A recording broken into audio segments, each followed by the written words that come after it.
Welcome to What About 505? Let's step into the ring and explore the storied career of Bernard the Executioner Hopkins, a man who defied age, expectations, and the odds to etch his name in boxing history.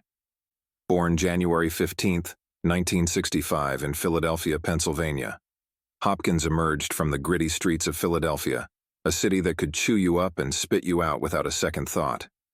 By the tender age of 13, he was already familiar with the cold steel of a blade, stabbed 3 times in street altercations.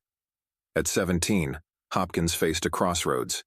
His criminal activities caught up with him, leading to an 18-year sentence in Graterford Prison, a place where hope seemed as scarce as sunlight. Within those gray walls, he witnessed brutality, the murder of a fellow inmate over a pack of cigarettes. But amidst the darkness, something stirred within him. Locked away, Hopkins rediscovered his passion for boxing. He trained relentlessly, shadowboxing in the dimly lit corners of his cell.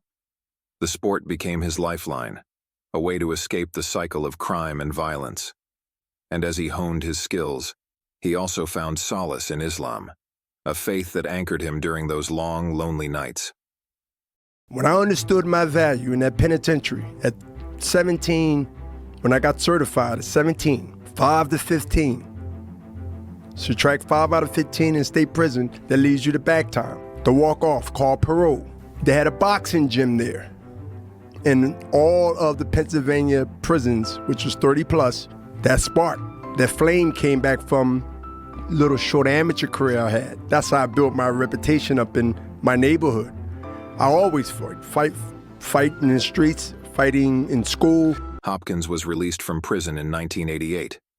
In 1995, Hopkins announced his arrival on the world stage by winning the vacant IBF middleweight title. His style was cerebral, a blend of defensive mastery, ring intelligence, and a punishing jab.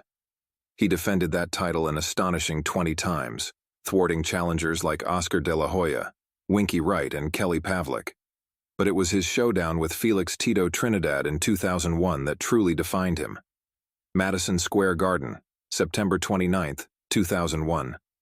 The Puerto Rican superstar, Trinidad, was the betting favorite, a 3-division world champion with a ferocious left hook.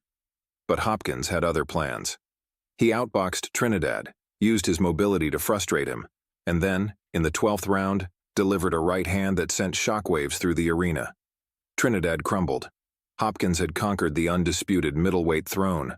Most fighters fade as they hit their mid-30s. Not Hopkins. He aged like a rare Bordeaux. As the years ticked by, he moved up to light heavyweight, capturing titles there too.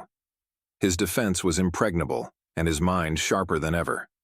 He became the oldest world champion in history, a testament to discipline, longevity, and sheer willpower. Hopkins faced younger lions, Antonio Tarver, Jean Pascal, and Chad Dawson. Each time he defied Father Time, slipping punches, countering with precision, and schooling opponents half his age. His nickname, the Executioner, was fitting. He executed game plans flawlessly. In 2014, at the age of 49, Hopkins stepped into the ring against Sergey Kovalev. The young Russian was a wrecking ball, known for his power. But Hopkins, ever the tactician, took him the distance. He lost the fight, but his legacy was secure. He'd bridged generations, inspiring fighters to believe that age need not be a barrier. Bernard Hopkins retired with a record of 55 wins, 32 knockouts, 8 losses, 2 draws, and 2 no contests. He held multiple world titles in 2 weight classes, including the undisputed middleweight crown for a remarkable decade. His career wasn't just about victories, it was about resilience, intelligence, and rewriting the script. So, next time you watch a fighter defy the odds, remember Bernard Hopkins. The man who taught us that age is just a number, and the heart of a champion beats eternally in the ring. Until next one, don't forget to comment, like, and subscribe.